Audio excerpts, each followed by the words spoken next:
Good morning. Only because I know that time is so precious, and I know we have a very full day, and we're trying to make this time for you together meaningful, but it's also some of what we have to do is required by the state statutes. So just a little bit of an overview of today. So today, this morning, we will have our required SOS Connors Climb training, but we're really excited today that we get to have this in person. I know the mental health team had talked a lot about this required training, and obviously we want to make sure that we're meeting your needs mostly, but we also want to make sure that the training is meaningful. So I'm excited we could do this live this year, so that's a great thing to be together here again in the auditorium. So can I get a woot woot for that here we are? So anyways, no, it's been wonderful in the last 3 weeks being able to travel around to the 3 buildings and to see pep rallies at the middle school and morning meetings at Marsden School, and obviously open house at Center School, and all the things that we can finally get back to. It feels like school. Right? It feels like this is what we signed up to do. This is what we were meant to do. We're not wearing masks. We get to see one another. We get to see faces. We get to see kids. We get to greet parents. It's just a wonderful, wonderful feeling. And it feels to me like a brand new beginning, which is very exciting. So just a couple of things before I give a nice intro to Sarah Gould, who we're so excited to have this morning. So today we will have 8:30 to 10:30 will be our Connors Climb training. And do you want to pass out those questions while I kind of do an intro, or are you going to hold off on it? Oh, there it is, and that's it. All right. That's how that's going to go. Okay, well, we told them. We're putting them on the spot.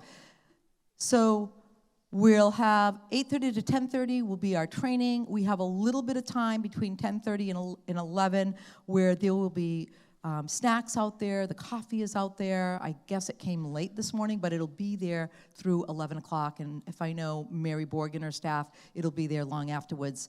And then, of course, we will have DCYF come in. Again, this is another required training to get an overview on mandated reporting. As we know, as educators, we are required to report. So that will happen at 11 o'clock. And then if you have ordered a lunch, it will be available for you. Afterwards, you can pick it up and then be on your way. And I know the buildings have some things planned for this afternoon. So hopefully it's a good day for you. The last Monday and Tuesday, we had 2 meetings after school, and I think it's just really important to say this. At our professional development team meeting on Monday, we had a really good conversation about all of the required training of all of you. And we know that yesterday we talked about how we really want to, and that was at the steering committee, elevate this profession. And so how do you elevate the profession when we have all this required training, when this one day a year that we get, we can't always do the things that we want to do. Things like, I know it's important for all of you to dive into curriculum, to meet with your team, to have those conversations thinking about how we unfold the year, or even to talk about how are we going to be mindful of those signs that we need to be watching for in our students. So having those informal conversations with your colleagues is invaluable. Next month at our board meeting in October, we are going to talk about calendar. And one of the things that the leadership team has talked about is, although Hampton is fairly generous with our release time, we're starting to question if it's really enough time. So that's something that we think if we can eventually start to add a little more professional development time into the calendar, it would go a long way in making, first of all, you having the time you need, but also valuing the profession, the planning that's required, and elevating this profession that we know is so critically important for our students. So just like to give you a little update on that, because sometimes you don't always get to hear those conversations that happen at the professional development meeting on Monday, and then Tuesday we had our steering committee meeting where we looked at really goals for the year, and we met with stakeholders, and the stakeholders that were there all agreed how critically important all of you are, and that we need to not just say that, but we need to show that. So how can we as a leadership team, how maybe the board can be more mindful of showing our appreciation, our respect, and also giving you what you need in terms of resources, and that does include time and compensation. So that is on my mind, and that will be, going forward, be thinking about that. So, thank you. So, but now on with our regular scheduled program. Thank you, Sarah, for sticking around, but I get so few time to really talk with everybody, so I try to take advantage of it. So Sarah is here, and she joins us with 15 years of experience working with and on behalf of children and families. She is a certified youth mental health first aid trainer and has worked as a school counselor for the last decade. Through this work, she has had the opportunity to facilitate training on various topics, including suicide prevention. Sarah has also been on the forefront of creating, revising, and implementing suicide prevention policies and procedures for her district. Her passion for preventative mental health in schools and the desire to expand her reach beyond one district has brought her to Connors Cline Foundation. So can we give a warm welcome to Sarah Gould? Thank you, Sarah. Hey, so thank you all for being here. I know you kind of have to be here, but thank you anyway. As Lois just mentioned, I am from Connors Cline Foundation. I think that Connors Cline Foundation has been doing your suicide prevention training for many years, so you're probably, most of you are probably fairly familiar with us. So our Trusted Adult Training, which is what you're doing today, is based on the SOS Signs of Suicide program that your students are actually getting this week, right? Yeah. So you are going to all have the same language that your students are going to have, which is a great parallel. So we'll go ahead and get started. So this is sort of what our day is going to look, or what our 2 hours, I'm not keeping you all day, I promise, what our 2 hours is going to look like. We're going to talk about some youth suicide prevention basics, talk about risk factors and warning signs, and then that ACT acronym that your students learn, you are going to learn about that too and how it is relevant to you as a trusted adult. And then we actually have also, your district has booked us for a parent and family prevention training later in October. So I have just a couple examples of kind of what your families are going to see when I come back for that. And then we'll talk about some resources. So that's kind of our plan for the next couple hours. Before we get started, I just always want to make sure everyone is aware that I'm aware that we know that this is a challenging topic for many people. Really, on some level, it's probably a challenging topic for everyone. Please take a break. If you need to take a break for any reason, we're all adults. If you need to go to the bathroom, please go to the bathroom. If you need to take a break because the topic is a little bit heavy for you or something in the presentation is a little triggering for you, please do so. I just ask that if you are leaving the room and you're in an okay space, please just give me a thumbs up to let me know that you're okay, so I don't have someone chasing after you to make sure that you're okay.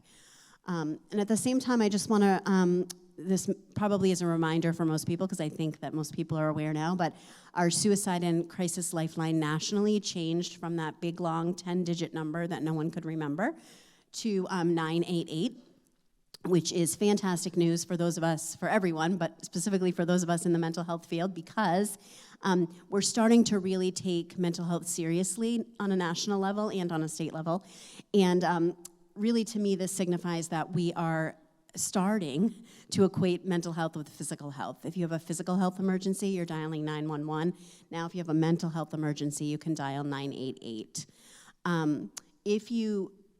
Another cool thing about this is that if you are calling from a New Hampshire cell phone, you will be routed to someone right in New Hampshire, which is really exciting, because there's the possibility that that person in New Hampshire may be able to get you a mobile crisis unit, so you can kind of avoid either going to the ER or taking the person that you're calling about to the ER.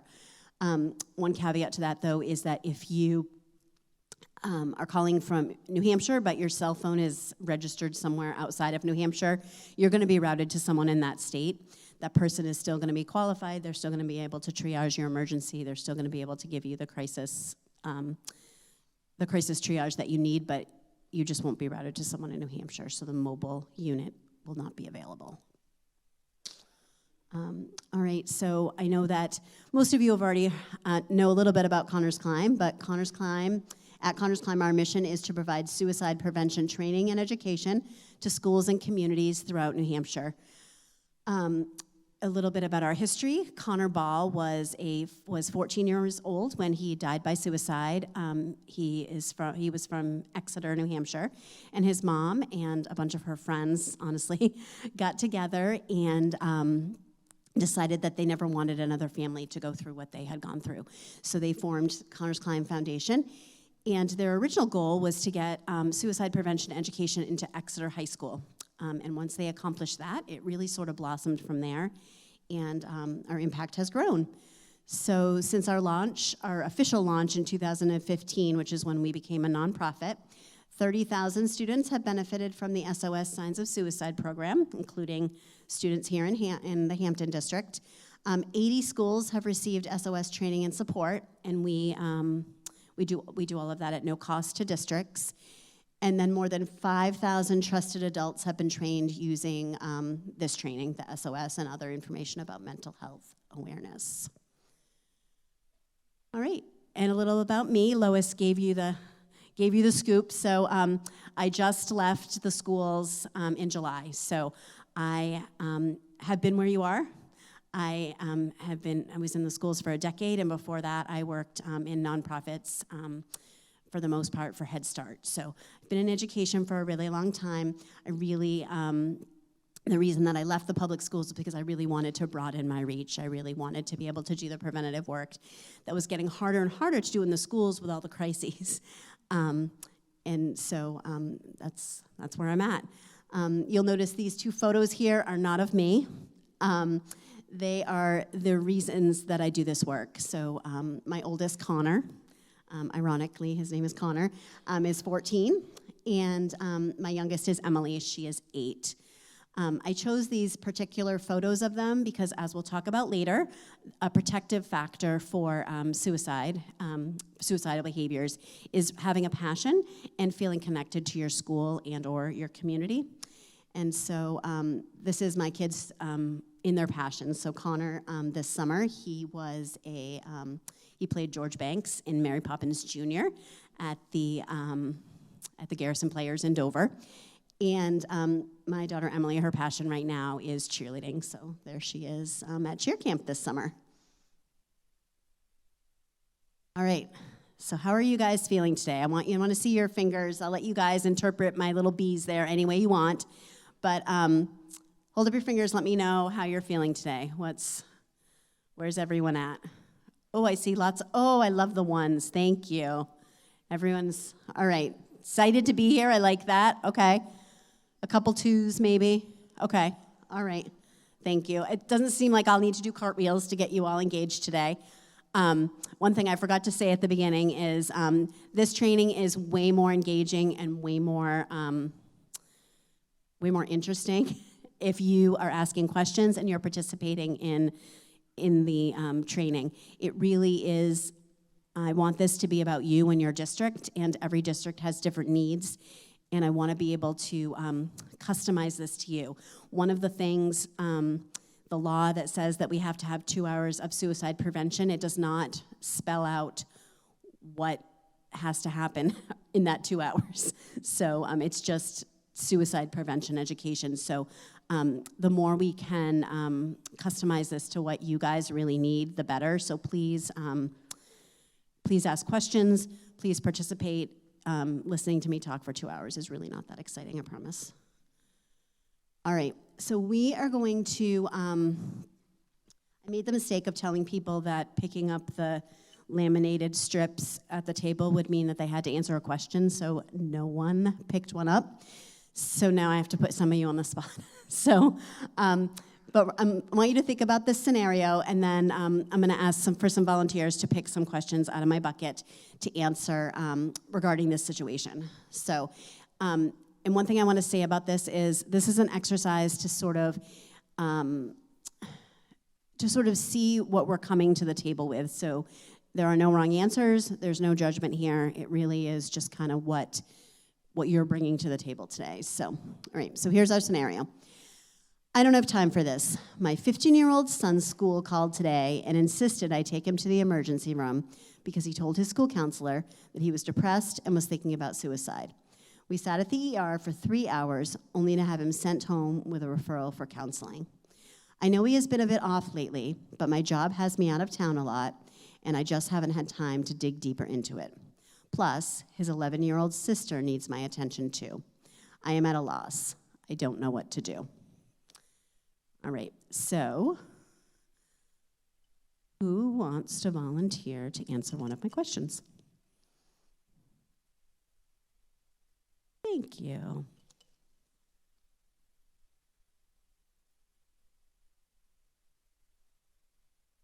If you were a parent in this or a similar situation, how would you talk to your own child about his or her depression? Probably take the soonest opportunity.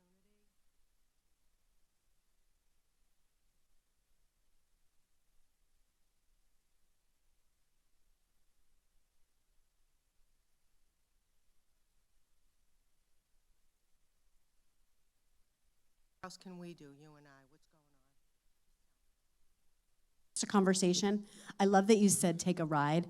I find that my best conversations with my 14-year-old are in the car, and it's when I'm least expecting it. I'm just driving along because he doesn't have to look me in the eye then. I think that's important. I like that. All right, who else wants to answer a question? See, they're not that hard, I promise. Or does anyone have anything to add to that first one? No, but you want to answer the second one? Thank you so much.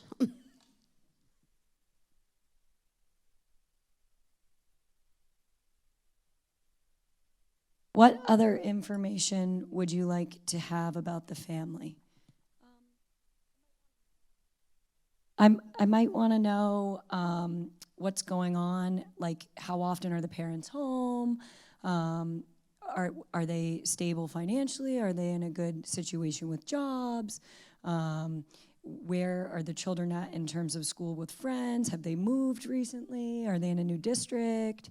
Probably just a little more history of the connection between the child and his friends, the child and the parents. I'd probably want to know sort of all of that information.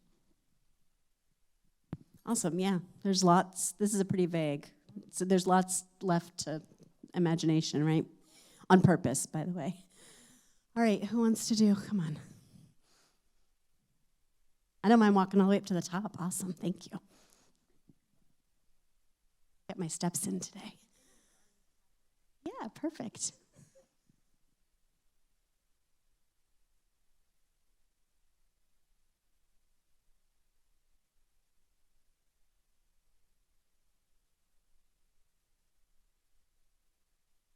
What are your impressions of this woman?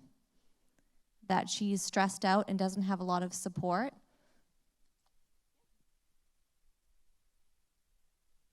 Anyone else have anything? I keep meaning to ask that and I forget. Anything they want to add to that? Okay. Next question. Someone over on this side. I've been on the other side.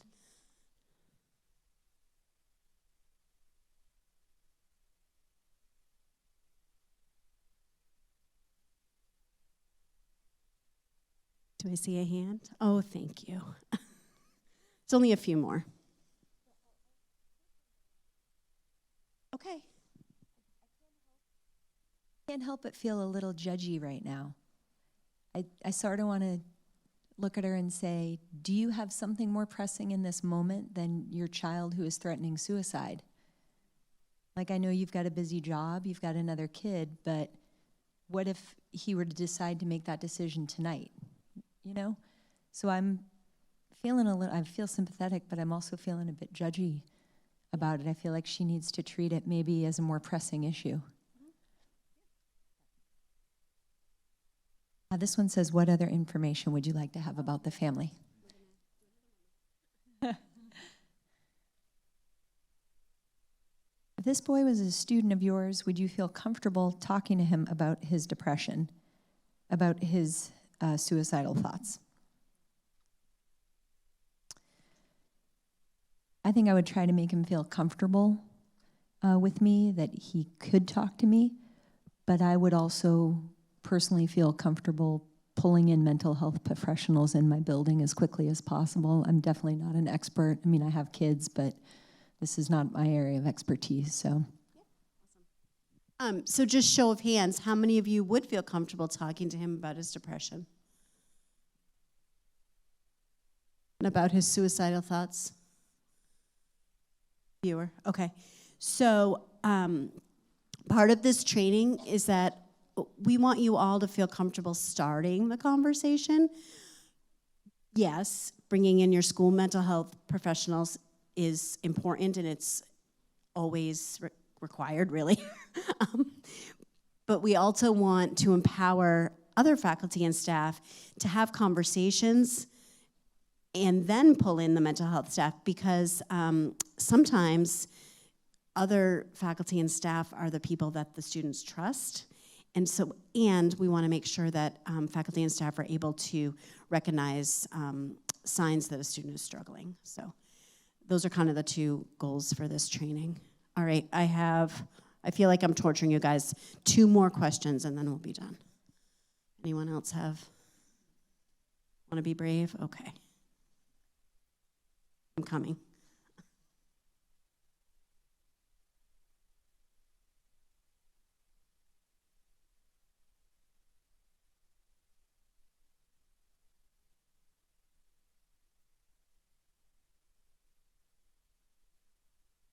What do you think the family composition is like? Where do they live? Well, it sounds like the mom doesn't have someone else to rely on at home, because she didn't mention him or her. So I think, the biggest piece is going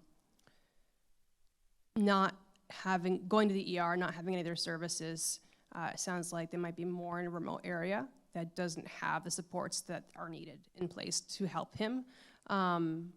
And it sounds like, yeah, she's stressed out, and definitely I think maybe not having all the information she needs to know how serious this is. Okay, all right, last one. Oh, did you take one? Oh, accidentally? Oh. No, I love it. You were supposed to. Is it one we've already done? No. Okay, go ahead. What was your first gut reaction about what led to the son's suicidal thoughts? I mean, I'm thinking he might feel alone, and 15 is a really tough age.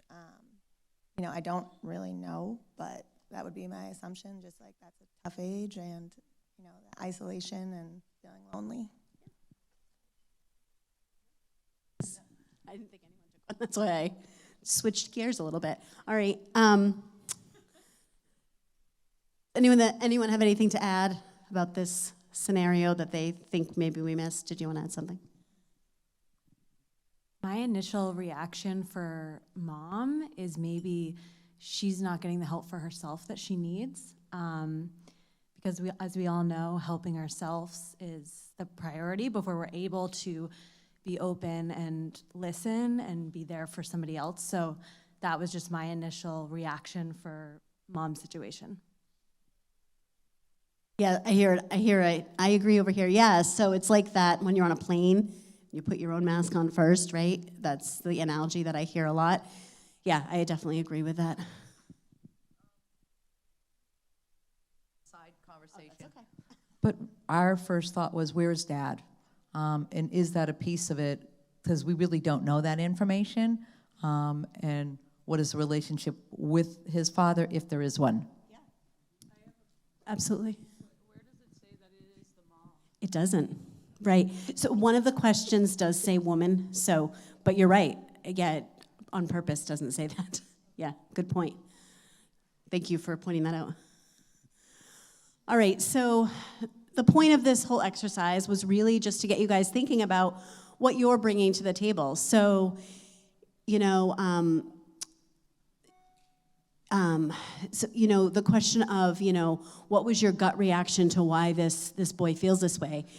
Your answer to that and where your brain goes really could be something related to something that you have experienced or something you have witnessed with another student, or just really, so we really want to come to the table knowing that we're bringing our experiences with us. And we want to know how, we want to remember that when we're not aware of how those experiences are affecting how we're dealing with a student in the moment, that's what increases the stigma around, that's one of the things that increases stigma around mental health. So when we come to the table knowing that we're coming with some preconceived notions, that's really gonna go a long way to reducing that stigma. So just kind of thinking about that and thinking about when you're interacting with a student, kind of checking yourself and saying, okay, so, and as counselors, we're trained to do this a lot, but just remembering, you know, we can't help it. We're wired a certain way, and we have certain experiences in our lives that we're coming to the table with. But I think being aware of those is super important. And then right now, I just also want to remind us of language. We also want to be aware of the language that we're using.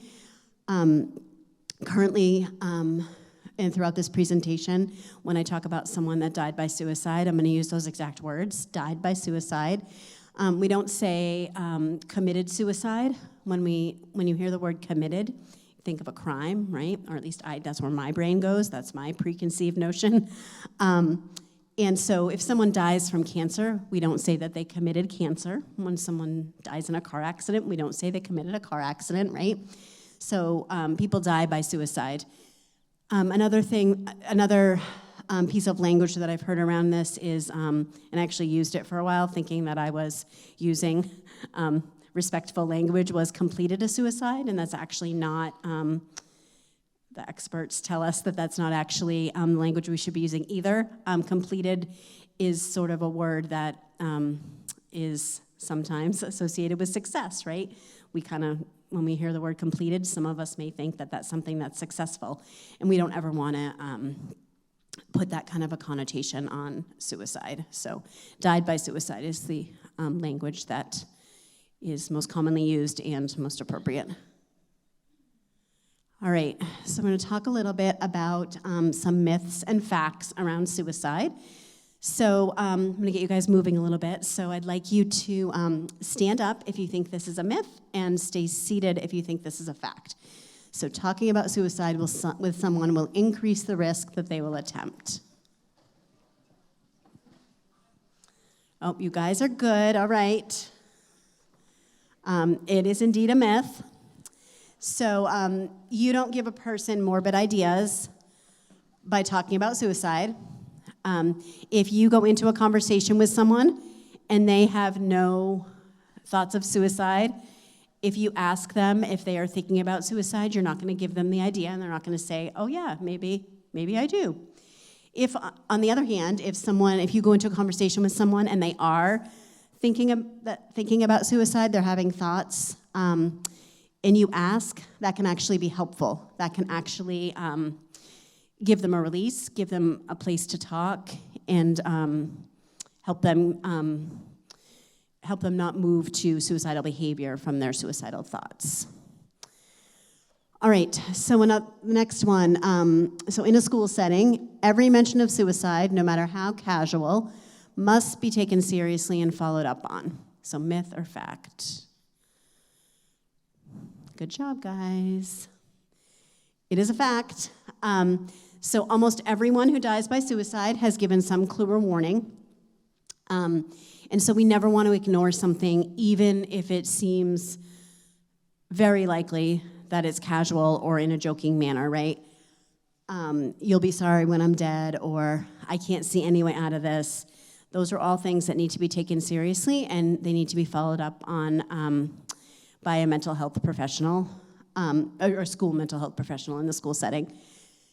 I will say that from my own experience being in schools, when we started taking every mention of suicide seriously and really were more vigilant about it, we really actually saw the culture sort of change.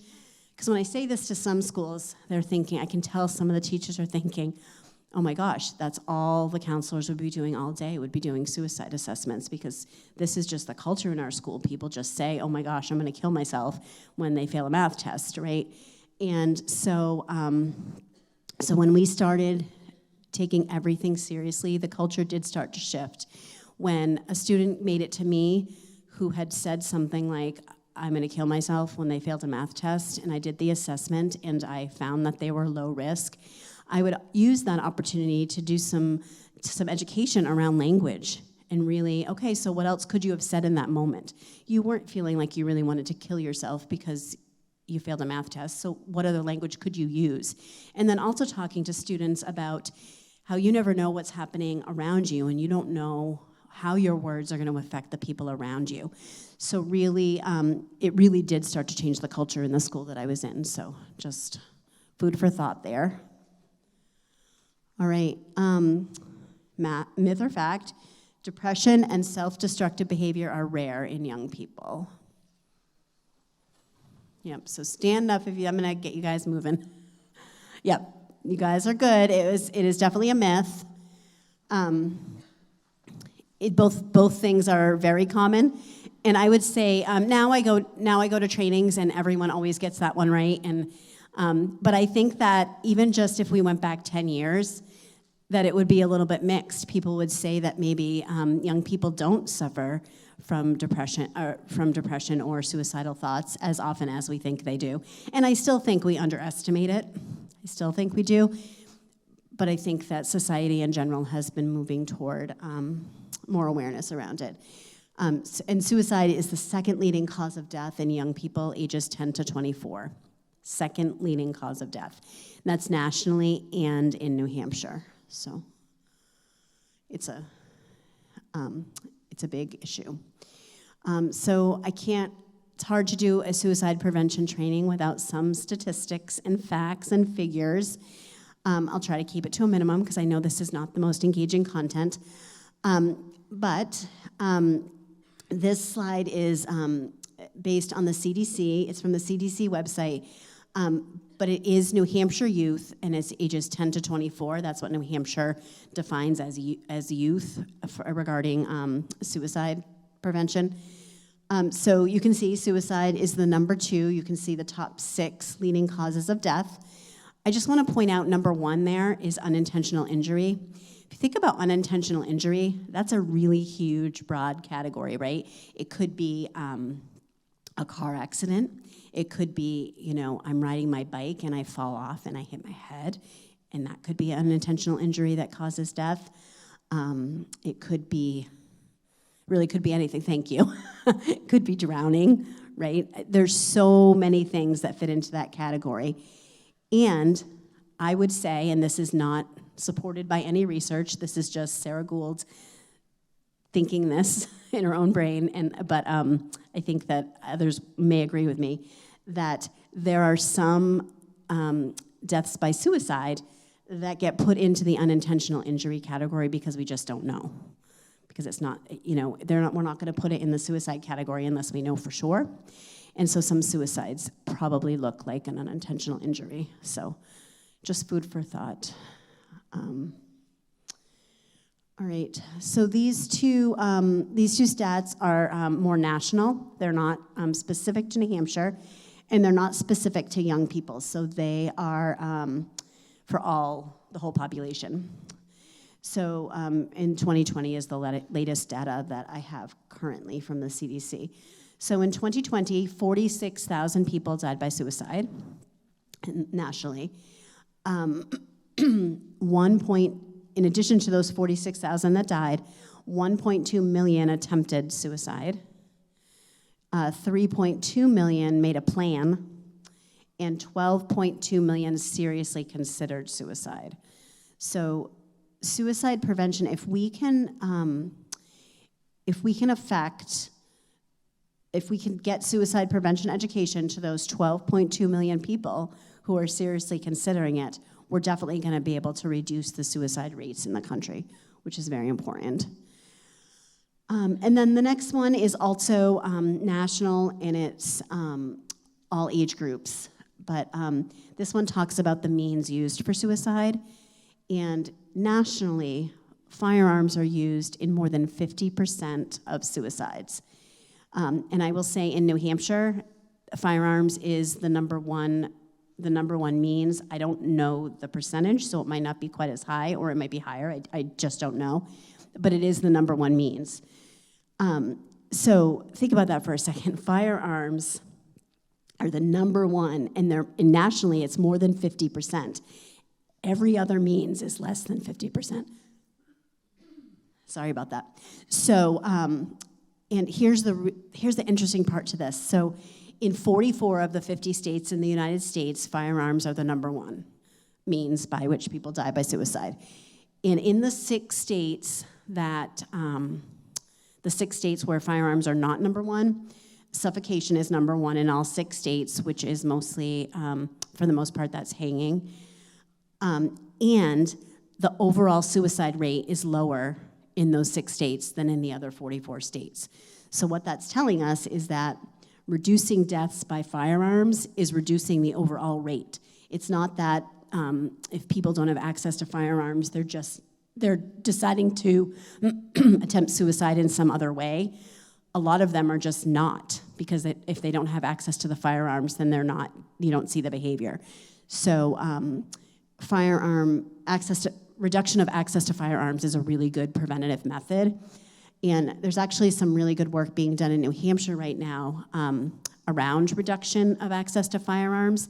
And the group that's working on it is working with gun shop owners and with firearm owners, because we find that those people have really good information about how to reduce access to these things. We don't want to take people's, and this isn't a political discussion, but we don't want to take people's firearms away.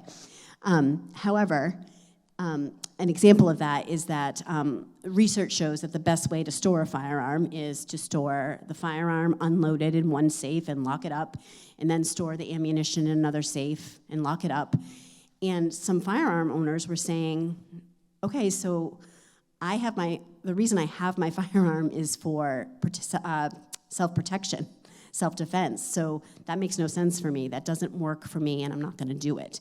So then you can have that conversation. Okay, so that makes sense. You're not going to do that. So what can you do? And what other things can you do to reduce access? And those conversations are happening in New Hampshire, and I think that's really going to help with suicide prevention and reducing the suicide rates in New Hampshire. All right, so last statistic. This is also another national statistic. I include it basically for the graphic. This is just a really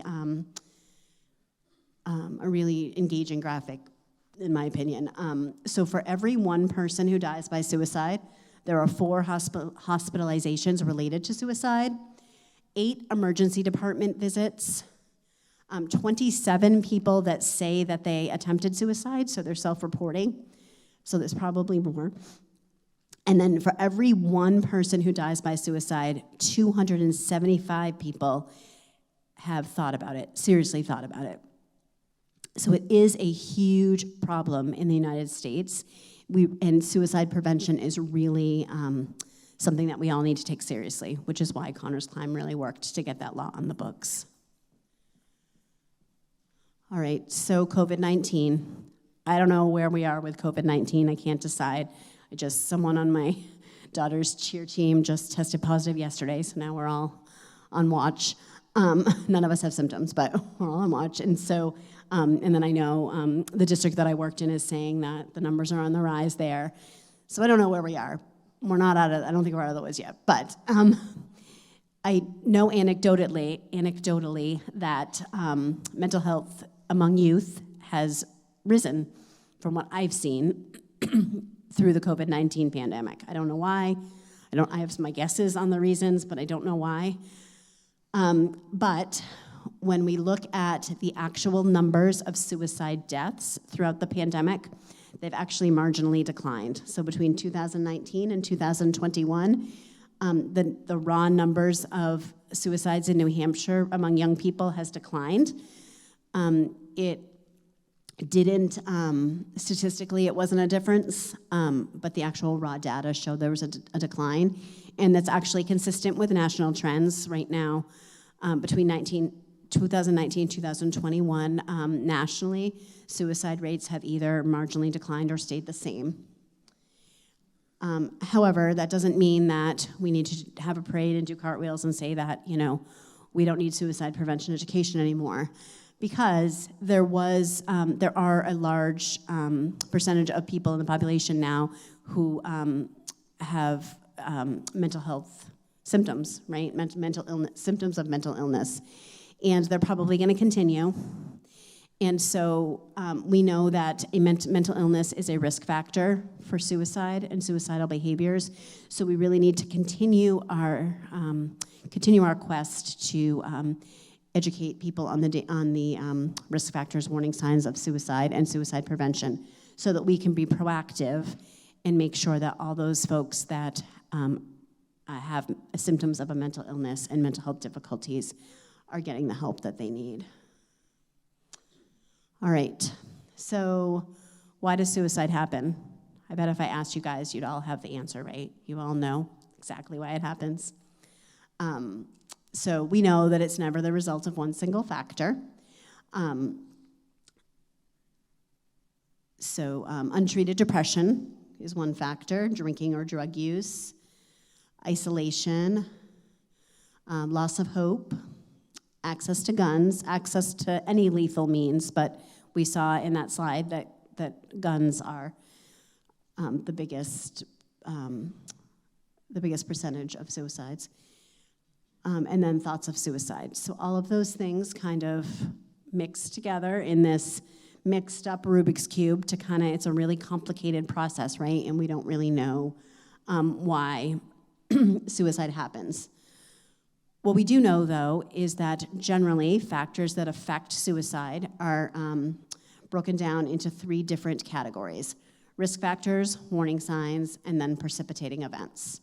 So a risk factor is a personal trait or environmental quality that is present in an individual, kind of either innately or through their environment, and it's associated with a higher risk of suicide. And then a warning sign are those things that we see, and this is kind of where all of you come in. It's those things we see either in the classroom or in the hallway or at lunch or whatever that leads us to believe that a student may be depressed or having suicidal thoughts. And then a precipitating event is something that happens in someone's life that may move them from suicidal thoughts to suicidal behaviors. And what's really important here is that no single precipitating event is going to cause suicide. A big one when we talk about adolescence, a big one sometimes is breakups, right? And so 2 students may handle a breakup very differently, right? One student may kind of be sad, a little bit sad for a couple days and kind of go on with their life. Another student who may have some risk factors present may really take that to heart, and that may be the one thing that moves them from suicidal thoughts to suicidal behavior. So we really want to make sure that we know that it's not ever just one thing, but the one thing sometimes is the thing that moves them from thoughts to action. All right, so I want to talk about a few risk factors and warning signs in a little more detail, a few of the more common ones. Bullying. So bullying can either be a risk factor, it could be a warning sign if you're seeing it happening, or it could be a precipitating event. One specific bullying incident could be that precipitating event that causes someone to go from thoughts to action. So the important thing to remember here, though, is that most students that are involved in bullying never attempt suicide. So although it's a risk factor, although it's a warning sign, it's not, most students don't become suicidal. Persistent bullying can worsen or lead to feelings of isolation, rejection, exclusion, despair, depression, and anxiety, all of which we know, or all of which we will know, are risk factors for suicidal behavior. So bullying leads to those things are risk factors for suicidal behavior. Everyone involved in a bullying situation is at an elevated risk for suicidal behavior. However, victims are more at risk than perpetrators, so both perpetrators and victims have an increased risk, but the victims have the highest risk. Alcohol use. So alcohol use is for sure a warning sign, right? If you see someone, if you notice that someone is using alcohol more than, if it's an adult, if they're using it more than they have in the past, or an adolescent, if they're using it at all, probably there's something going on there, right? And it's a warning sign for suicidal behavior or for depression. And research shows that there's two specific types of drinking that sort of elevate that risk. So drinking while you're already depressed, so when you're in a depressive state and you drink, that increases the risk for suicidal behavior. And then heavy episodic drinking, like in college I called this binge drinking. I haven't read the research to know what the reasons behind it are. My guess would be the heavy episodic drinking, your impulses are sort of down. And then drinking while down, alcohol is also, we know alcohol is also a depressant, so that just worsens the depression. And then non-suicidal self-injury. So non-suicidal self-injury, generally we think about cutting, like that's what people sometimes even call it cutting, but it can be many things. Some people pull out their hair, some people pick at their skin, many, many different things, but it's harming yourself as a coping mechanism. And so non-suicidal self-injury definitely serves as a risk factor and a warning sign for suicidal behavior, but it does not mean that someone's suicidal. And if we are able to intervene early when we notice non-suicidal self-injury, we really can reduce the risk for that student of becoming suicidal and having suicidal behavior. And as I said, non-suicidal self-injury is typically used as a coping skill. It's a pretty unhealthy, obviously, an unhealthy coping skill. And really what that student needs is to get to a mental health professional who can help them find some replacement healthier coping skills, which will also hopefully lessen their depression, lessen their anxiety, and lower their risk for suicidal behavior. All right, so typically here I play a game, but there are 300 of you, so we're not going to play a game. But what I would love is if you guys could take maybe just a couple minutes, talk to the person next to you. If you're in this group, I want you to think about some examples of risk factors that you could think of. Any risk factor for suicide that you can think of. No right or wrong answers, no judgment, just see what you can come up with. If you're in the middle, I want you to think about warning signs. Just talk with someone next to you, someone close to you. And then over there, I want you to think about some precipitating events that might move someone from suicidal thought to suicidal behavior, all right? I'm gonna give you about 2 minutes to talk to the person next to you or someone near you, and then we're gonna share out just for a couple minutes. I have coffee too. Oh, thank you. You're welcome. I felt so bad. We didn't even give her a bottle of water. Angela asked me. I just didn't. Okay. Yeah, we also have coffee if you need it. Whatever you need. All right. You're welcome. No. You just so you know, we have a number of new staff this year. So although, like for many people, this is review, a third of this is all new. Oh, good. So this is really helpful. I got to be honest with you. I've been, previous to being the superintendent, this is my third year, I was the principal here in the same district for over 20 years. So when all of the suicides were happening in Exeter, like it was grabbing my attention. And at the time, we were part of SAU 21 with Tonic. And I thought to myself, maybe like many, what the hell was going on, right? Because we were hearing about it a lot. My girls are 22 and 27. So it was a little bit before them, but I'll tell you, it was grabbing our attention. So when the whole thing with Carnival happened,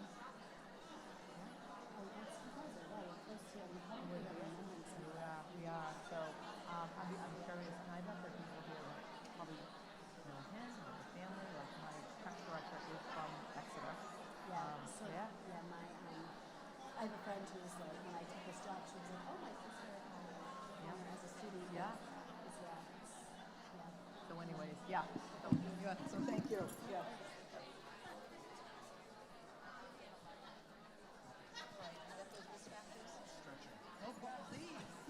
All right, guys, I'm going to give you like 1 more minute to chat, and then we'll come back together.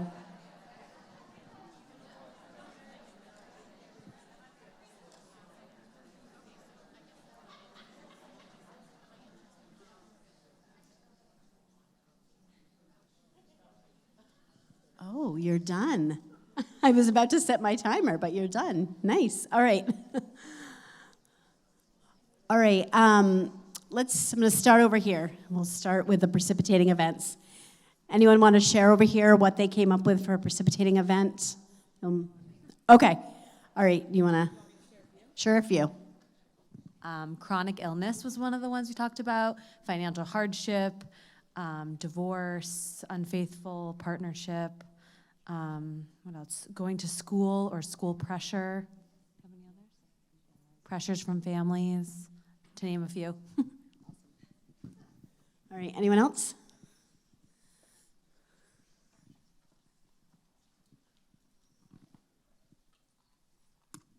We talked mostly about social pressures with this age group, bullying, identification, sexuality, but mostly social factors within kids.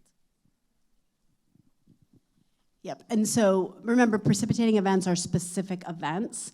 So a specific bullying incident, absolutely, yep. A fight with a friend over, not being asked to sit with someone at lunch. I mean, anything, a breakup, yep. Anyone else have anything? Anyone up there? No? Family, yep, a fight with dad, a fight with mom, yep. Oh, yeah, a big fight, or a divorce, right, yeah, awesome, thank you. All right, I think you guys got a lot of what I was gonna say. I like it when you guys can say it and I don't have to. All right, what about warning signs? What do you guys talk about? What did you see? What do you see in the classroom or in the hallways? I think the big piece, and I think it's different depending on what grades you work with, but for us in grades 2 through 5, a lot of it is not what the kids are saying, but how they're acting and seeing any changes in their behavior or how they're feeling that day. Anything that looks or sounds or feels different, I think, for our age group is definitely the most important piece. Did you say you're elementary? Yeah. So in general, any change in behavior, I agree with that. Any change at all, like, used to be an A student, now is not. Used to, look nice and tidy when they came to school, now they don't. And at the elementary level, sometimes we say that that older kids act in when they're feeling depressed. Younger kids sometimes act out when they're feeling depressed. So an increase in defiance or anything like that sometimes is a warning sign for mental health. Yep. Anyone else have anything to add? What'd you guys talk about? Nothing, okay. Isolation and withdrawal. Yeah, withdrawal, isolation. Someone who used to have a lot of friends now doesn't necessarily, or maybe they just never did, and that could be a warning sign. Hygiene is always a big one. Attendance concerns, that's a warning sign if someone stops coming to school. They're missing school more often than they used to. Tired, what'd you say?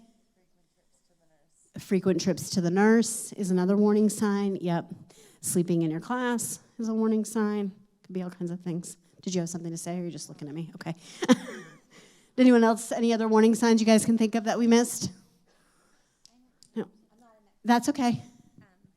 I just know giving away things that are really special to you.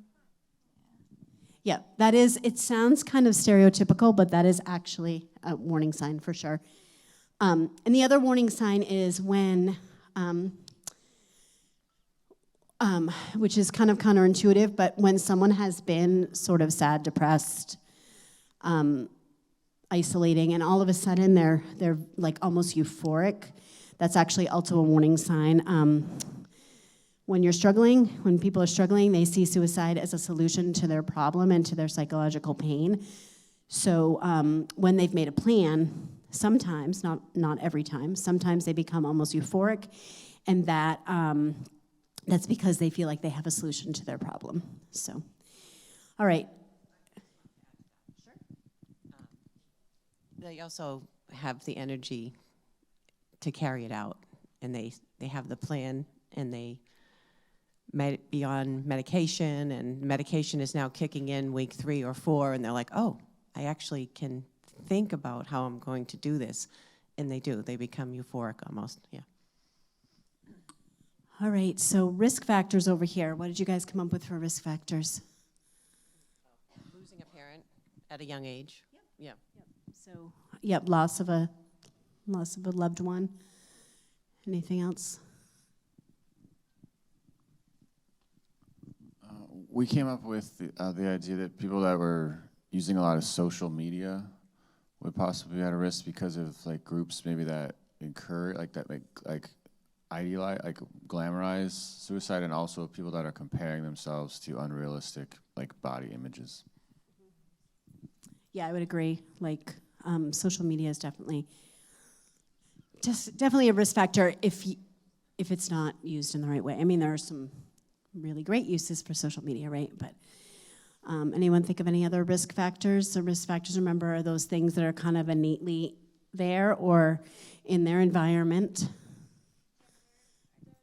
Gender identity, yep. So LGBTQIA+ students are at a higher risk for suicide. That definitely increases someone's risk.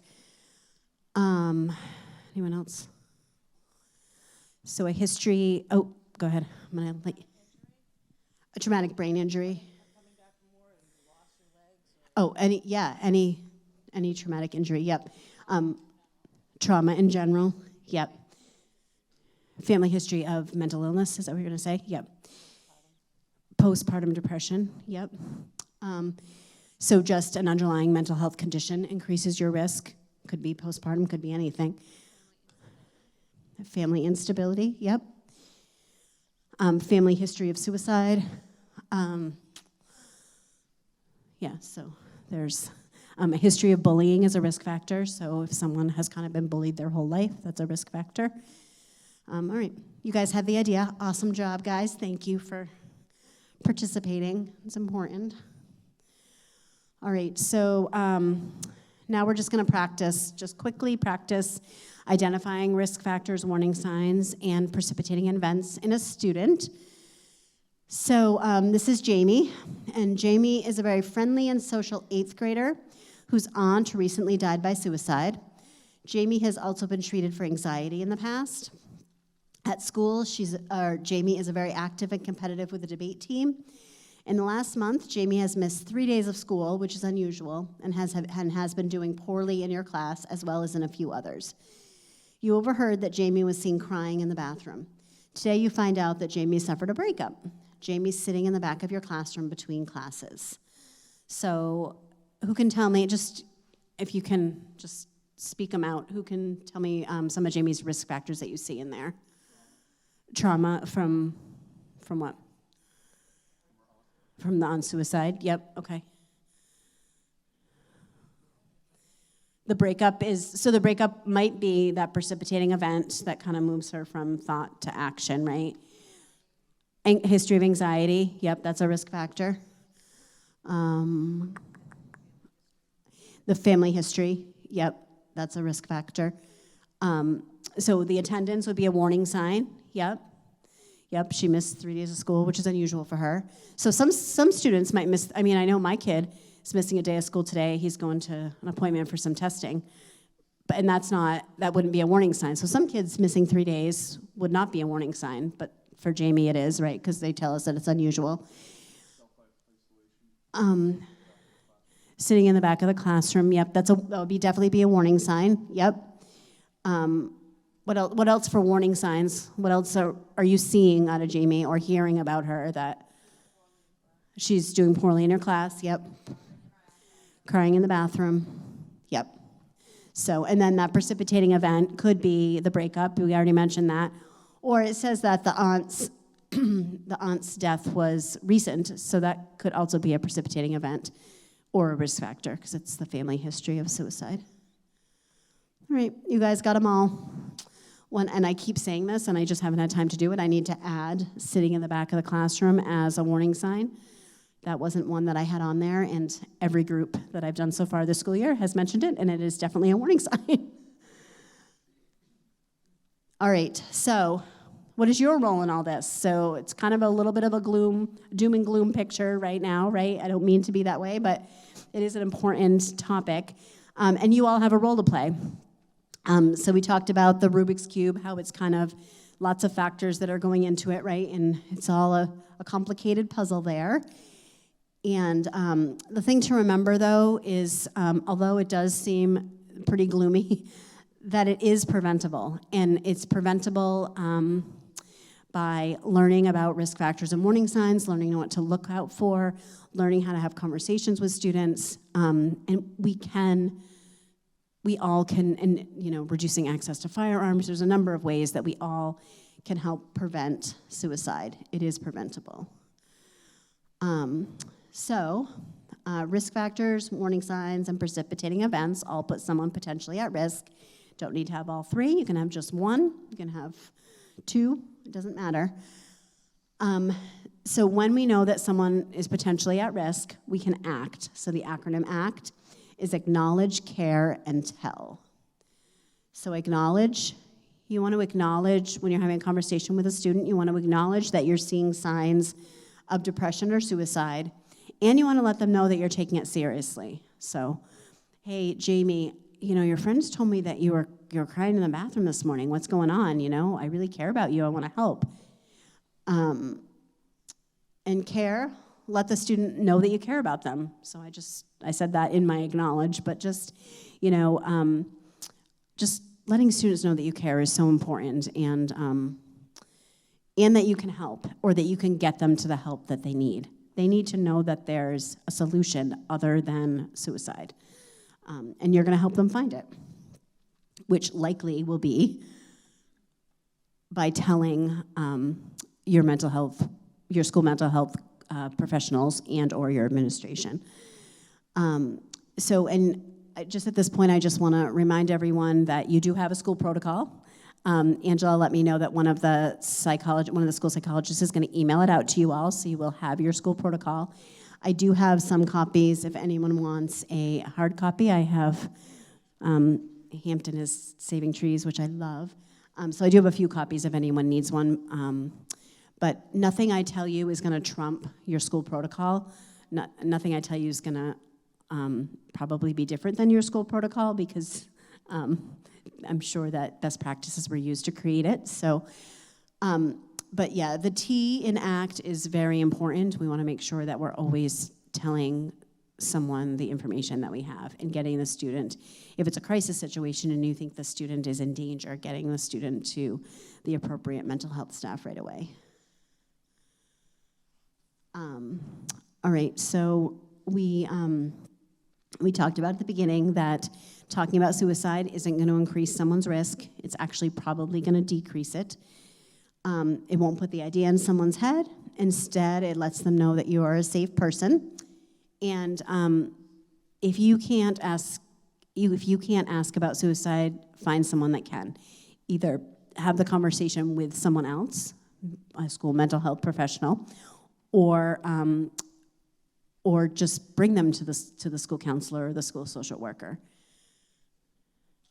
So we can ask indirect questions. So you can ask things like, do you wish you would go to sleep and not wake up? Do you wish you were dead? Or you can ask directly, have you thought about killing yourself? Have you had thoughts about suicide? Working with kids, I personally use the direct approach. I think that sometimes when we're working with adolescents particularly, they're still pretty concrete, believe it or not, and so we want to make sure that we're clear about what we mean. So I really do try to be direct, but you obviously can also ask indirect questions. So best practices for keeping students safe if it is a crisis situation, if someone does disclose to you that they are indeed thinking about suicide. So you're never going to leave the student alone. That means that you're never going to take your eyes off the student. I had someone in one of my trainings tell me a story. They had a 7th grader come off the bus. She had a handful of pills in her hand coming off the bus. So the mental health staff wasn't available, so they got her to the school nurse, and they just had her kind of sitting in the school nurse's office. The school nurse was the person that was kind of supervising her to make sure that, that she wasn't alone. The nurse turned around to just kind of tell another student, hey, I have an emergency in here. You can't be in here with this student. Kind of, go to the office. They can give you your Band-Aid, whatever you need. Turned around for just a quick second, and the student put the pills into her mouth. So when we say never leave the student alone, we mean never take your eyes off the student. And when it's a crisis situation, when a student has disclosed to you that they are thinking about attempting suicide, you take them directly to school mental health staff and or an administrator, depending on your school's protocol. And then the last best practice is also very important. Sometimes, as I said, teachers and staff members see students a bit more than maybe the mental health staff members do. And you may have a fantastic relationship with this student, and that student shared with you because they trust you and because they really feel close to you, and you have a great relationship with them. And then you get to the counselor's office and you go in there with them, and they sit there and they say nothing, and they say, I'm fine. I don't even know why I'm here. I'm fine, right? So you need to be that person for them. You need to be that advocate. You need to tell the school counselor or the school social worker what you know. And Sarah just told me that she was feeling like she might want to end her life. I really think that she needs your help, or something like that. And I know in other trainings, people have brought up, well, what about confidentiality? What about, am I going to lose this relationship with this student? And first of all, it's a safety issue, so it's kind of your relationship with your student, unfortunately, is a little bit secondary because it's a safety issue. And additionally, though, this has been a situation that I've been in, more than 10 times, and I would say that I've never seen it get to the point where the teacher was not able to rebuild that relationship with a student. Once the student's able to get help, and they see that the teacher was just acting in their best interest. All right, so we talked a lot about risk factors and things that increase a student's risk for suicide, but there are definitely lots of things that reduce a student's risk of suicide. I think I said reduce twice, but risk factors increase, protective factors reduce. So here are some examples of protective factors. So having effective coping skills. I think this is why having those, why social emotional learning is so important in schools and schools of all levels, because really working on coping skills and giving students effective coping skills for the things that happen in their life. Reasons for living. My 14-year-old struggles a little bit with his mental health at times. And this is something that works really well for him. We always have the next best thing coming. Currently the thing for him is we're going to Fright Night at Six Flags New England, which is not my reason for living in any way, but for him it is. It's that next exciting thing that's happening, and it's what keeps him going. And if he was feeling like he wanted, if he was feeling suicidal, hopefully that would be a skill that he could use to kind of get himself out of that. Having a strong sense of cultural identity, and this spans beyond what we normally think of as cultural. So at another training, I had a teacher say that she had really made a connection with sort of, and I apologize if this word offends anyone, but like the nerd culture in her school, and so they went to Comic-Con, not together, but they all went to Comic-Con, and then they talked about it the next day, and just. They really had that cultural identity together. I think the LGBTQIA+ community is a cultural identity, and having really strong GSA groups and those kind of things really is a protective factor. And then also the traditional cultural, cultural identity in general is also a protective factor. Healthy relationships at school, healthy relationships at home, healthy relationships with your peers, all of those are protective factors. Connection at school, we're going to talk about this a little bit more on the next slide because that's really where you all can make a difference, making sure that every student feels connected. Access to behavioral and physical health care. Research has shown that young people that die by suicide, the last professional that most of them have seen is their primary care doctor. So really, and I think pediatricians are getting a lot better. They have been getting a lot better in the last few years about kind of recognizing the signs of mental health difficulties. So I think it's important that even if in New Hampshire, where there is no, it's really hard to get behavioral health if you don't already have it, that really connecting students and young people to their primary care physicians and their pediatricians is really important. We talked about reduced access to lethal means. That's a protective factor. And this last one, really, the research shows that this is a protective factor, but it always surprises me when I see it. Cultural, moral, or religious objections to suicide. When I think about adolescents, I think about adolescents are sometimes rebelling from their cultural, religious, and moral norms of their family. So this is surprising to me, but the research does show that it's a protective factor. You guys think of any other protective factors that you maybe see in your students or your own kids, or what helps them?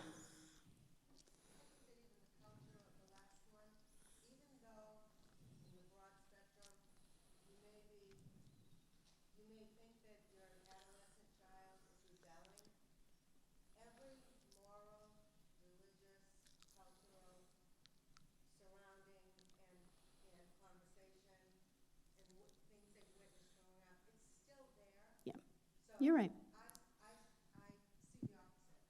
Yeah. Yeah. You're right. You're right. Yeah. Yeah. That makes sense. All right. Anyone else? What else is going to keep our kids safe? Yeah. Yeah. Activities. Yep. Finding your passion. Finding something that you're good at. Right. Yeah. Yeah.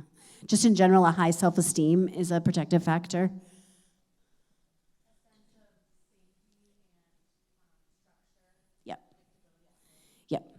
Yep, safety at home and then structure at home, routines, like if yep, I would agree. Anyone else think of anything?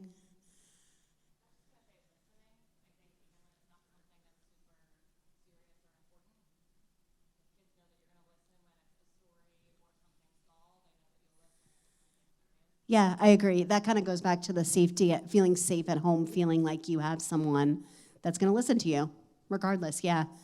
I find my 8-year-old, when she's going on about something, I always say that to myself, like, okay, so if I listen now, when she needs, really needs me to listen, she's gonna be able to come to me, yeah. So I agree.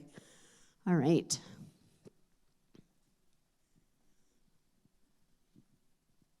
Oh, sorry. Yeah, I think that's a protective factor. Monitored access to electronics, for sure. Yeah. I don't know I'm sure there has been research done. I haven't seen it, so I don't know for sure, but yeah. All right, school connectedness. So this is really the protective factor that we can all affect most because we're all or you all, I guess, I'm not anymore, but you all are in schools, right? So it's a key protective factor. School connectedness defined is a student's belief that adults and peers care about their learning and about them as individuals. So connectedness not only reduces suicidal risk, but it also improves academic achievement, and it's associated with reductions in suicidal thoughts and attempts. And then all faculty and staff contribute, so no matter what your role is in the school, everyone contributes to helping students feel connected at school. And it doesn't have to be a big drawn out thing, right? One year I decided that it was a couple years ago. I felt like I was always bouncing from crisis to crisis, and I felt like I kind of had my not happy face on a lot, right? And I was just going all the time, and so whoever I passed in the hallway I wasn't even seeing them half the time. So I really made myself smile and say hello to every kid in the hallway, and I really feel like that that helped me, first of all, but I really do feel like just that simple gesture also can help kids. Just knowing that they have a friendly face that they see in the hallway every day is going to help them feel connected at school. Going to your students' extracurriculars, going to the soccer games, going to the basketball games, going to the plays, or whatever, is going to help them feel connected in school. Them even just participating in those activities is going to help them feel connected at school. And then there's the larger things. I had someone tell me at a training at the beginning of the year, they were saying that their school made it their goal for the year to increase feelings of connectedness, of school connectedness in their students, and they each, I think it was a K-5 school, and they each got five or six students from each grade level, and that they kind of had for the year as their little connection group. They met, and it was like a serious, they collected data goal, and they had to log each time they had an interaction with one of their students, and they did monthly lunch bunches with their students, and they really, they made it so each student had an adult in the building that they really could go to. And then they had students from all different grade levels that were connecting as well. So that's on the other extreme. There's my smile at people in the hallway, and then there's this whole big school-wide initiative to make it happen. And then there's lots of stuff in between, but we really all can make it happen. Another thing is in the school that I was in a few years ago, we did the DOT activity where we had at a staff meeting, we had all the teachers go around and put dots. We had all the students' names on the wall. And we had teachers put dots next to, or all staff actually, put dots next to students that they feel like they were connected with. And then as a mental health staff, we took those students that didn't have any dots, which there weren't very many, thank goodness, and we really made action plans for them. Okay, so who's going to reach out to this student, and what do we know about this student? Who in the building, this student likes football, who in the building really likes football and could really connect with this student, and really made specific action plans to make students feel connected. So, yeah, those are some of my ideas. Anyone have any ideas to help students feel connected to their school and to their community? Can you guys do on an individual or a school level, or anything you have done that's been helpful? We're actually doing something very similar to that at the Marston School right now. Oh, nice. Sadler, we were just talking about that in the staff meeting. The staff members are connecting with students and finding similar interests, or bringing an interest of theirs to the group just to make that connection. Yeah. Nice. I love it. You guys are way ahead of me. Yeah, no, I think that's great. And I think, finding something to connect. And it's a big, there's a lot of students, but there's also a lot of staff members. So there's a staff member. Some students are really hard to connect with, right? I mean, let's be honest. But there's someone that's going to be able to connect with every student. Yeah, I love that. Awesome. Anyone else want to share? Yeah. Yeah. Just building that community, absolutely. Just, I tried to, as a school counselor, it didn't always work out. I tried as much as I could to be out at recess. I tried as much. And then even just doing an extracurricular activity, I was always the cheer coach. Just being able to see kids in a different light, to see them in a different, just a different environment. All right, so we just talked about this a little bit. This slide was actually here from COVID. I didn't take it out because, like I said, I have no idea where we're at. But this is just reminding us that sometimes we have to do it virtually, and we did have to connect with students virtually a couple years ago, right? And still helping them feel connected in the community, and I'm sure you all did a fabulous job of that. But just kind of a reminder. And then one other thing I wanted to mention on this slide is that anyone can connect with a student. In the school I was at, the person that I would say, anecdotally, the person that connected most with the students was the front office, the lady in the front office, Miss Langis. She was amazing. She connected with me. She also connected with students really well. And so we got creative with students who needed check-ins. They did their check-ins with her sometimes.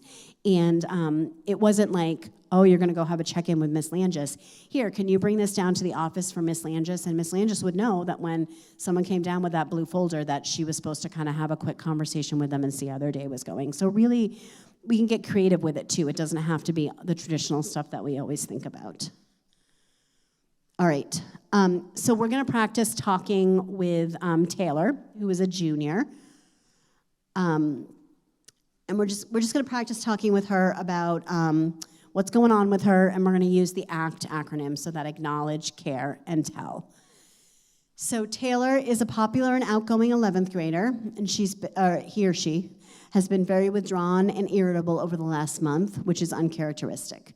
Taylor is captain of the basketball team, but you have been hearing her say things like, what's the point? And it doesn't matter. Taylor has a good group of friends who keep asking what is wrong. Today, she brought alcohol to school and is going to be suspended. You see Taylor in the hallway, waiting to speak to the principal. So, how are we gonna start this conversation? What do you think? So remember, the first step is really kind of to acknowledge. So Taylor, we're gonna assume you have a relationship with Taylor.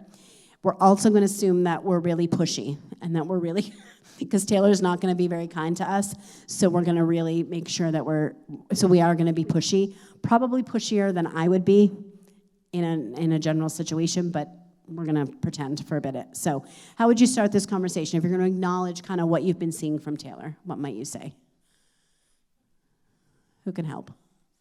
I heard a voice.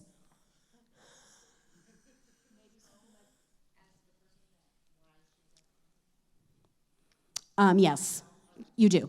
You know. You don't know what you'd say? Okay. Maybe, I've noticed you really haven't been, what's going on? I've noticed you really haven't been your chipper self. Yeah. You want to talk about it? Yeah. I've noticed you haven't been your chipper self, right? Yeah. Where's your smile? Yes.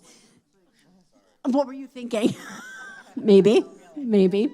Yeah, so, yeah. Perhaps. Yeah, so you're going to find that what SOS Mindwise tells us to say is pretty corny, but to your point, you're going to use your own style, and you're going to say something that makes sense to you. Hey, where's your chipper smile that I haven't seen in a while? Might be your style, right? Someone else might say something like, what were you thinking, right? And that's their style. And so as long as you're saying something that's going to connect with a student, it doesn't matter. But this is what SOS Mindwise said that maybe we could say. Taylor, it seems like you're dealing with some major struggles. You aren't participating in class like you used to. So they're starting by talking about participating in class. Someone else might start by saying that, her mood has changed or whatever you're noticing, right? So Taylor says, I'm fine and I don't feel like talking to you. So what could you say next? Maybe acknowledging and also maybe showing that you care. Yeah, okay, yeah, so I'm here. I'm happy to talk to you whenever you're ready. I'm here to listen. I care about you. Yeah. Correct.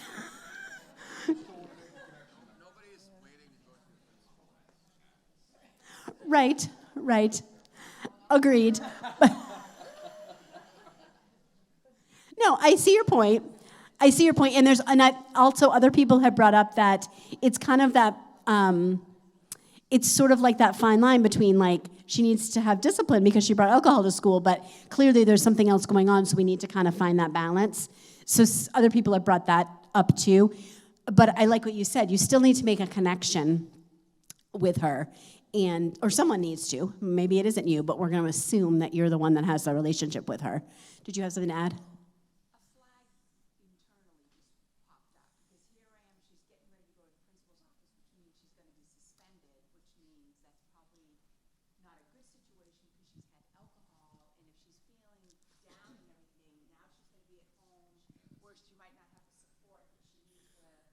Yeah, good point.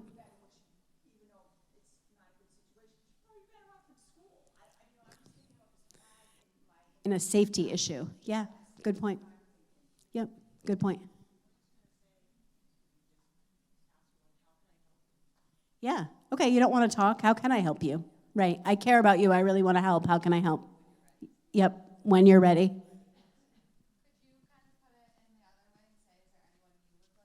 Yes, yep, that's also a really great way to go at this. Okay, so I'm not it today. That's okay. My feelings aren't hurt. Who can you talk to? Like, have you talked to Mrs. Gould before? Like maybe if you're saying that, maybe kind of point her towards a mental health professional, right? All right, I'm gonna stop here, then I'll come to you. I think also if you're not in the mood to talk, just to say like, well, I care about you, so can I sit with you as you wait and just like be that person to be with them? Yeah, are you okay if I just sit here? Like maybe ask permission, are you okay?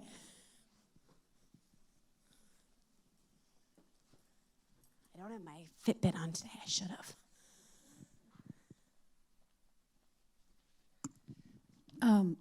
Well, since she's the captain of the basketball team, I think normally she's used to taking care of other people. So maybe she's the type of person who has a really hard time accepting help. So I would mention that to her, I know that you take care of people so much, but maybe it's time, for you to accept this help. And I love that. And I love that. That's great. I always learn something new. Was there anyone else?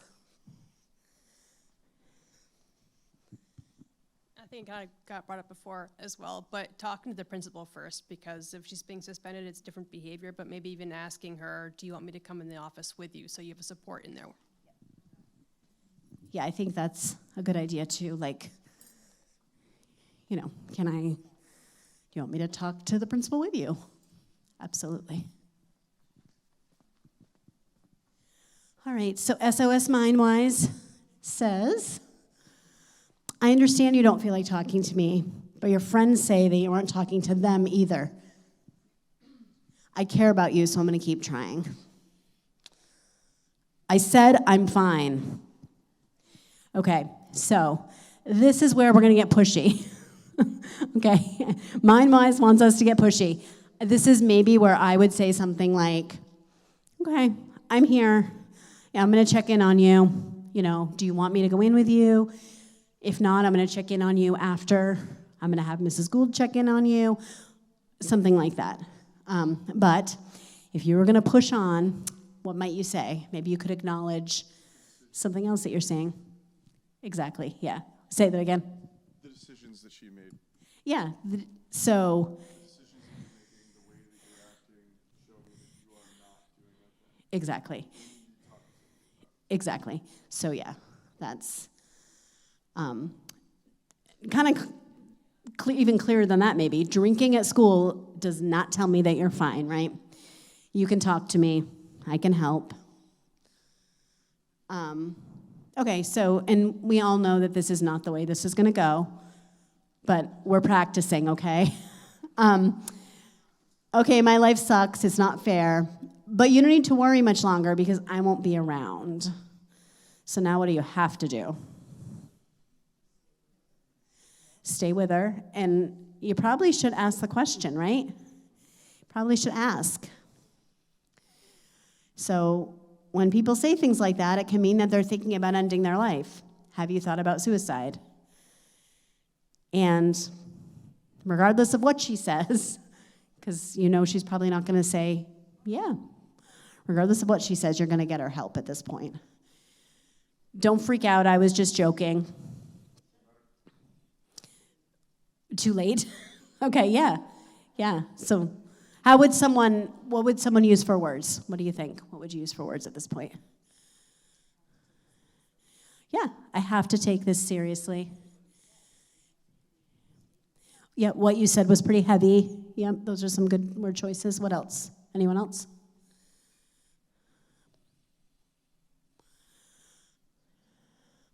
Yeah, don't worry, I'm not freaked out.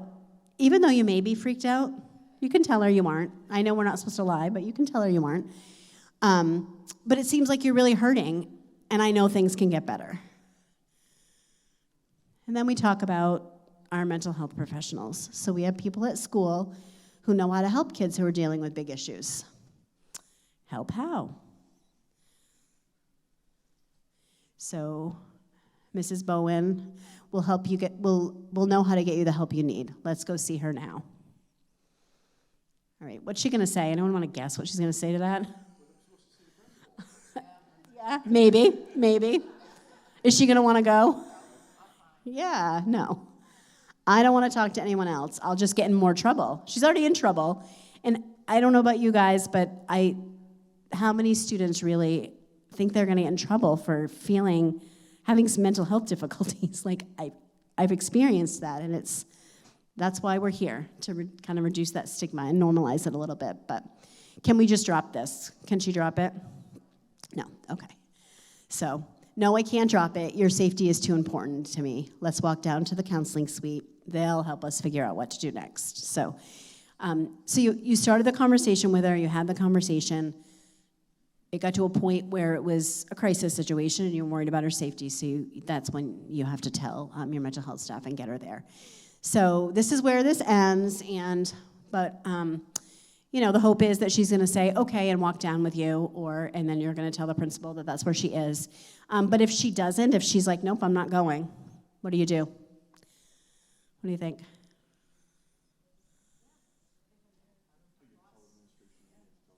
Yeah, so you tell administration, you maybe call the counselor and say, hey, can you come down and talk to us? Because now I'm over where, this is not my lane anymore, right?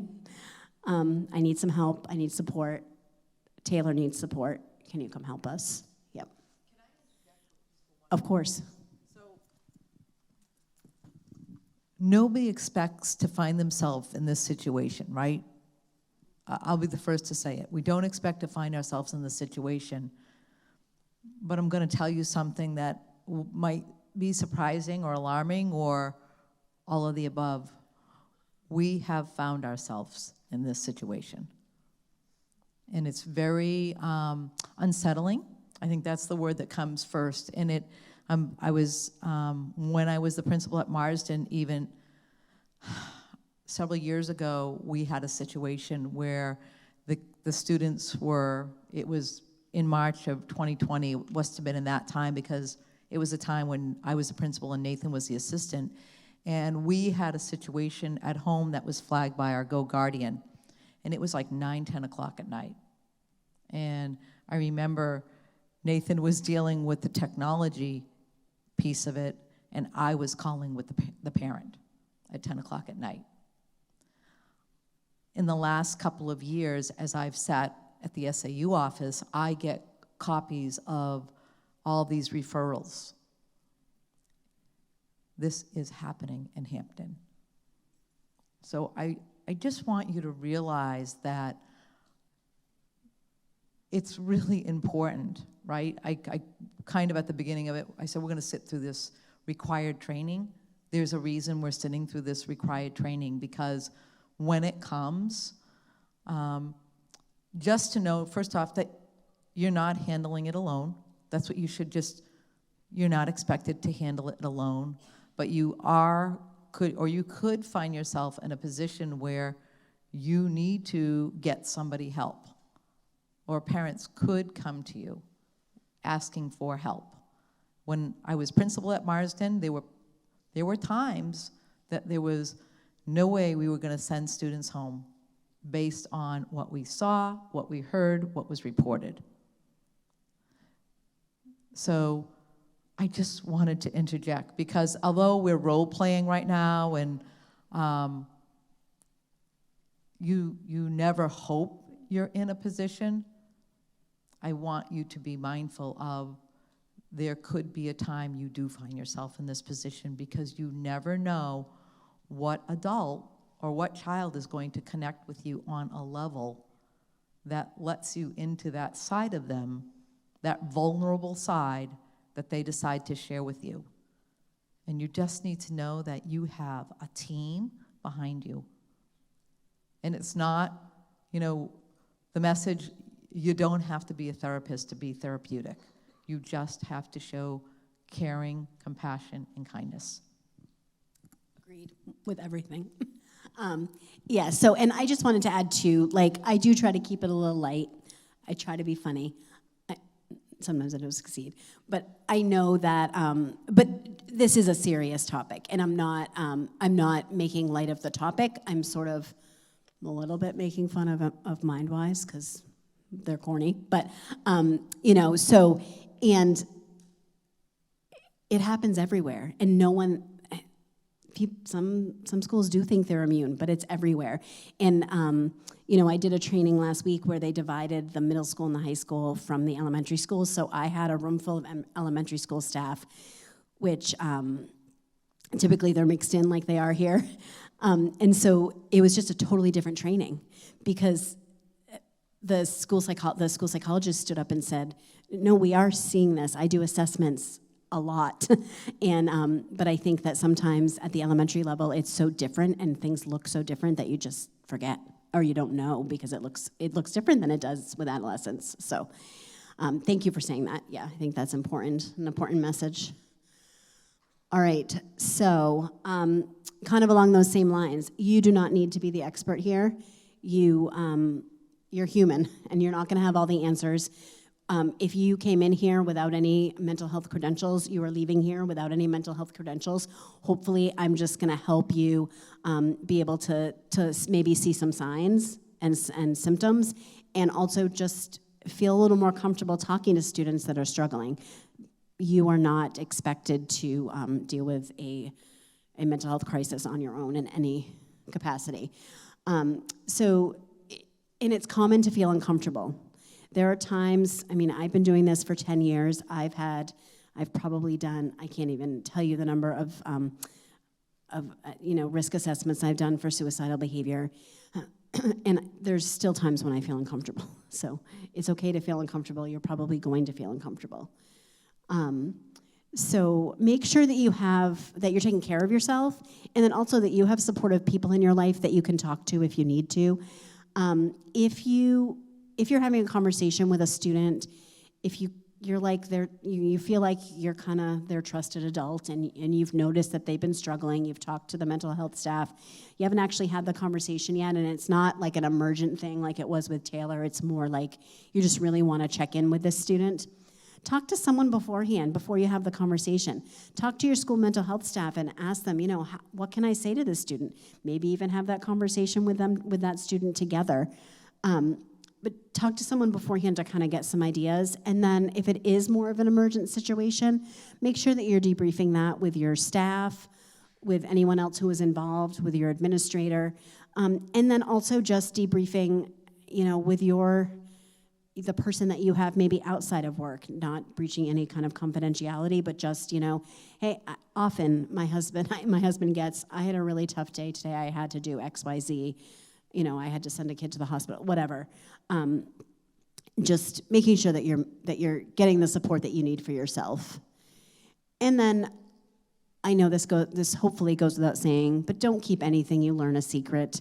It's just like what we talked about earlier. It is your duty to keep these kids safe. And so please don't put your relationship with a student above their safety. It is, you have to report it to, at the minimum, your school mental health staff, and then probably administration as well. All right, so your role in this really is, if you're concerned about students, it's okay for you to reach out to them. If you think you are the person that they connect with, it's okay to reach out to them. Some students may come to you. You always want to connect students, as we have said, to your mental health staff or your school administrators. And then just because you connect them with someone else in the building does not mean that you're like, okay, I'm all set, I did my job, thanks.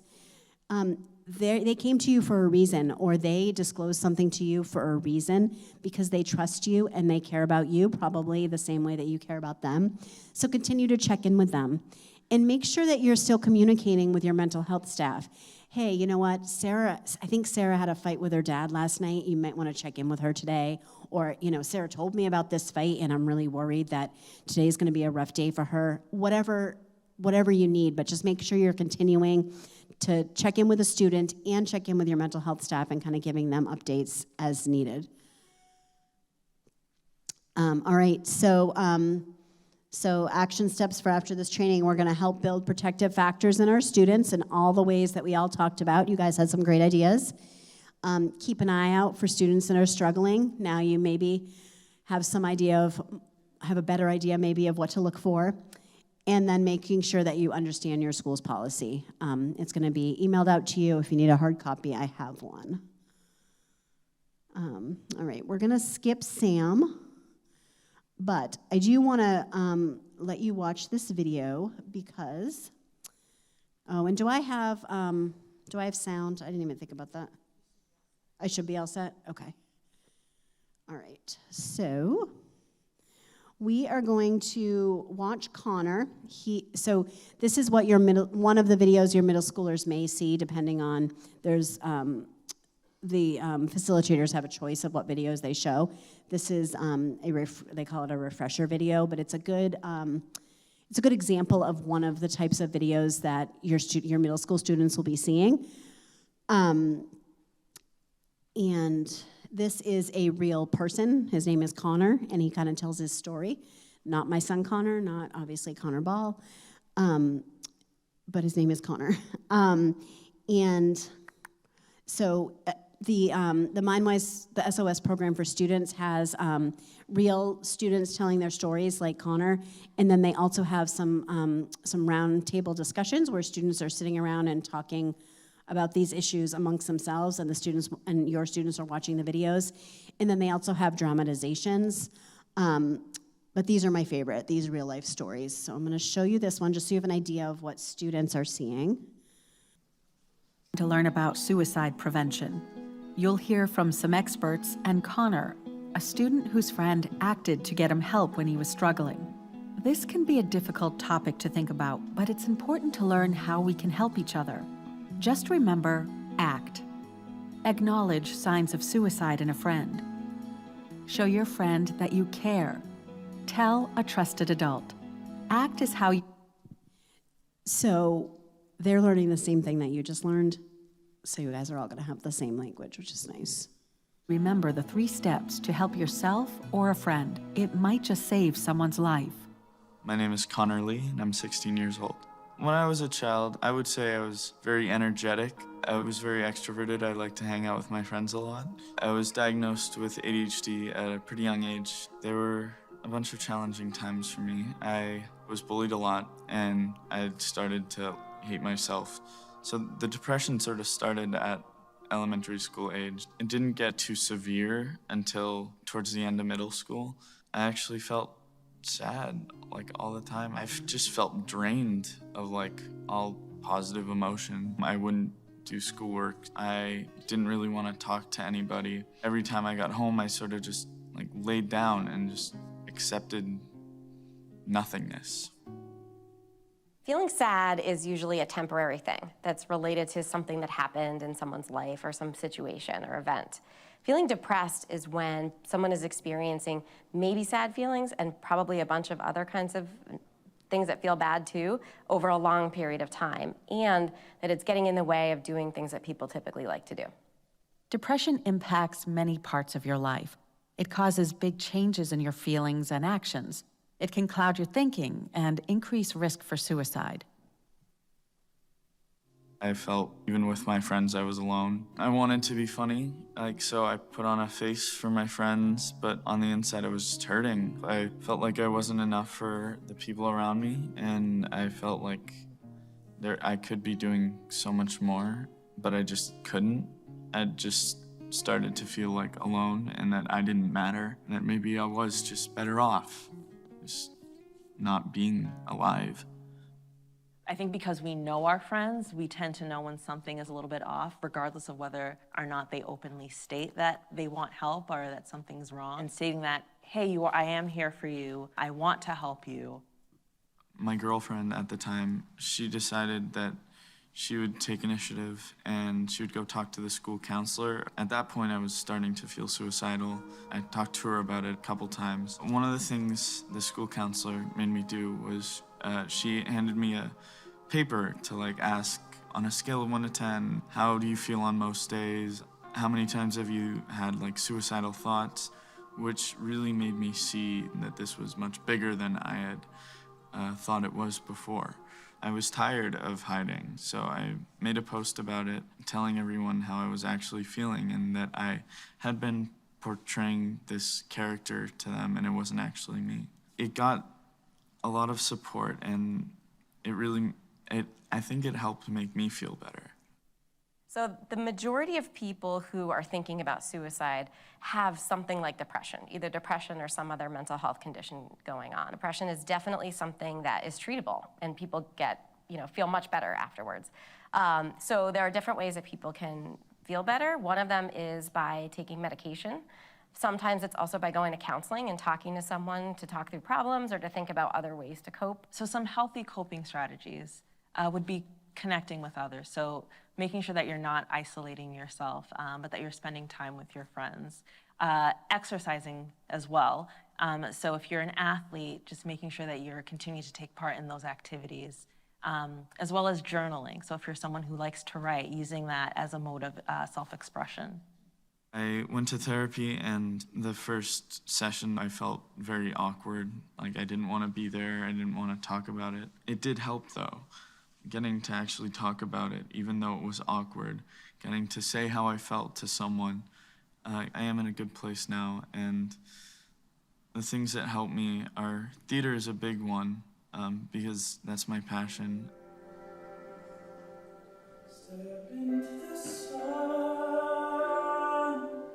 One of the bigger parts of my life is that I play guitar. I also use it, just like theater, as another way to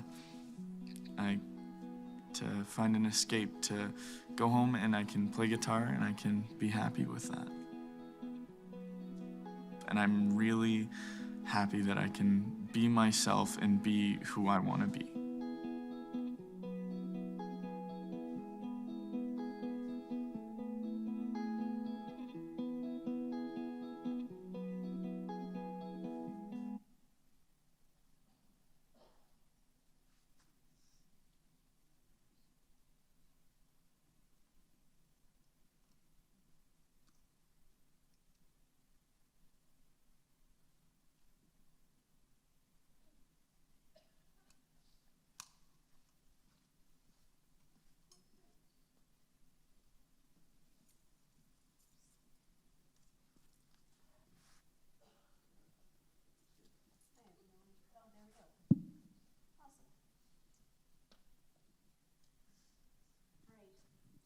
So as I said in the beginning, Hampton has decided to have Connor's Climb come to do a family and community training. So we talk about a lot of the same things that we talked about with you guys.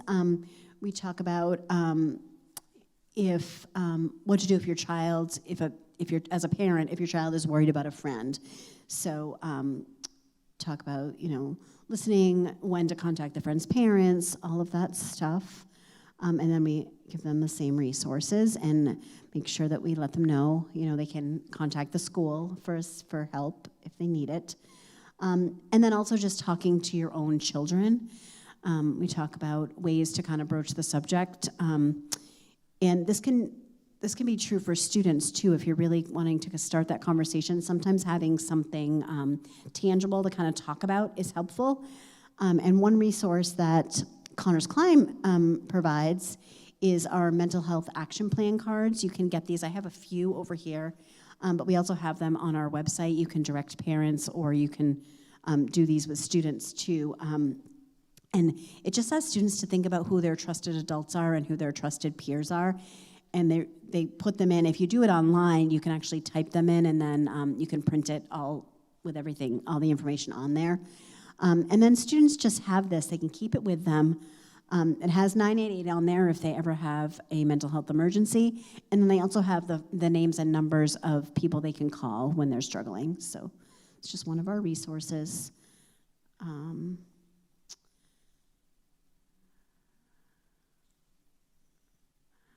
And I don't know where I went. Oh, I clicked on the, sorry guys.